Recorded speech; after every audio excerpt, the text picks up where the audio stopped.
Við erum komin hérna aftur í matreiðsluskólu hjá Hrefnu Rós sem er á Sjávarkjallaranum yfir okkur. Hún ætlar að kenna okkur að gera hérna, hvað ætlar að kenna okkur? Þetta er sem sagt foie gras sósa, eða andalifra sósa sem er gefið með þessum humar vinsæla rétti.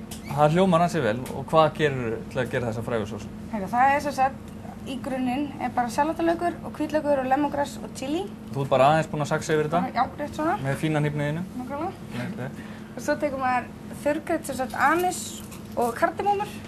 Það er bæði svona framandi bragð sem þú ert að blanda við, eins og svona franska andalifur. Nákvæmlega, svolítið öðruvísi svona. Já, þetta er samt svona skemmtilegt. Já. Svo þegar maður er með svona þurrkrydd, þá er rosalega mikilvægt að nota mortel til að opna kryddin, til að fá bragðið fram. Það er svo tilgangslaust að setja það bara út í. Smá Jamie Oliver í því. Nákvæmlega. En þannig að það er gaman að sjá þetta. Tekur bara svona létt sko, ekki dýrt. Svo ætlum við bara að taka laukinn og það og setja í pott.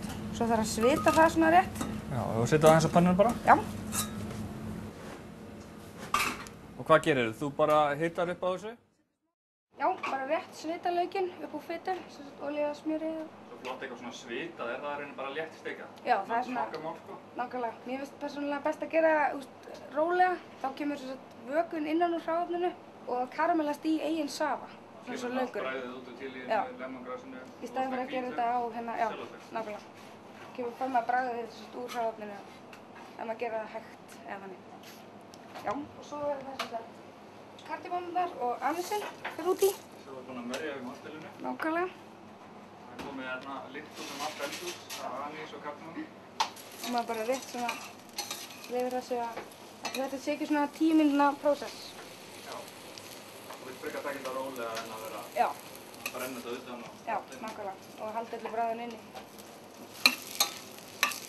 Jæja, og núna er þetta búið að vera hérna í svona cirka 10 mínútur. Getum við ekki freyðin? Já, takk. Þú ert alltaf í freyði. Nákvæmlega. Og þá fer þessi freyðin hér út í. Það er bara soðið þess að þar til, eða bara svona rétt soðið aðeins niður. Og þá er þess að vínið búið að sjóða núna. Já, það var núna bara bragðið eftir, allt svona alkóhól er raunin farið úr því. Já, bara sæta bragðið, þetta er svona sætt freyðin. Þá setjum við þess að kjúklingasoð út í.